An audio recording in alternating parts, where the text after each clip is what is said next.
So a big part of, I don't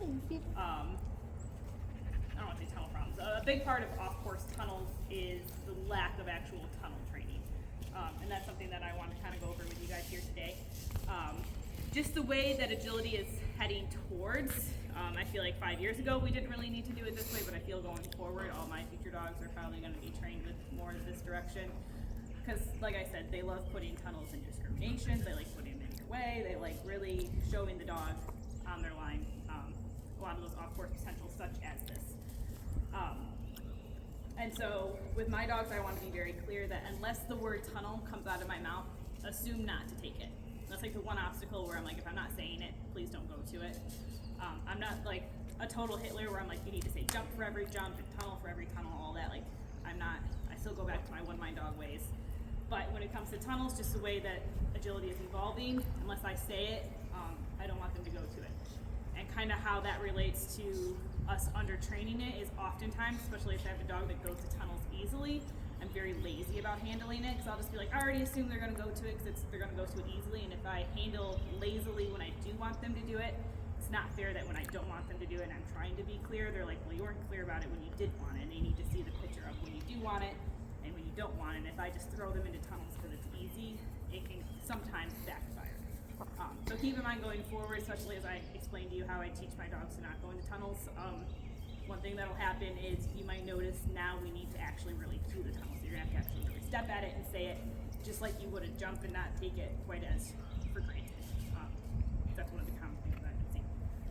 Okay, how I've been teaching my dogs to not go into tunnels, I really like the method that I use. The only unfortunate part is it takes a second human.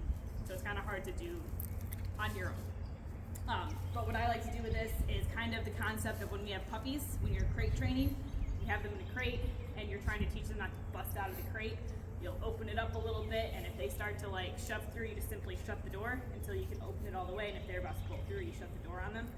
Similar thing here. If I'm trying to have my dog go through the gap to this blue jump over here, me as the gatekeeper, I'm going to be really watching the dog.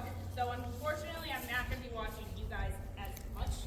I wish I could watch two things at once. I really have to watch the dogs here because I need to see their eyes, because their eyes are going to tell me what it is that they're deciding. If I see here on landing that they pick this tunnel, I will simply shut the door. So right now the gate's open, they can go to it. If I see that they've decided tunnel, especially if I haven't viewed the tunnel, I'll just simply shut the gate before they go there. And it kind of just wakes them up from that bad pattern of like, oh, you didn't actually tell me to do that, and I didn't know because it was just tunnel and it was there, and I thought I should take it. And that kind of helps them like reset them to kind of think of more of when do they go into the tunnel when we cue it. If the dog doesn't hear it, I want them to think. If they don't get the cue, if they're not actually allowed to follow through. Because what makes the tunnel training hard is it feels good for them. They love it. It's enjoyable. It's reinforcing just to do it. So sometimes working it, and if they fail by going into it, it's already a little bit of a reward because they got to do the obstacle that they wanted to do.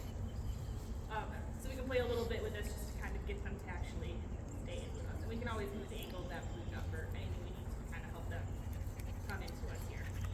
But this has really helped a lot with young dogs, and I feel like with the way that agility is going nowadays, it's good to have a don't always assume in all venues. AKC, ISC, AI, they all do.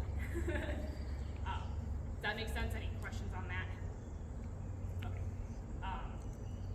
Our sequence, Bridget, is there's a couple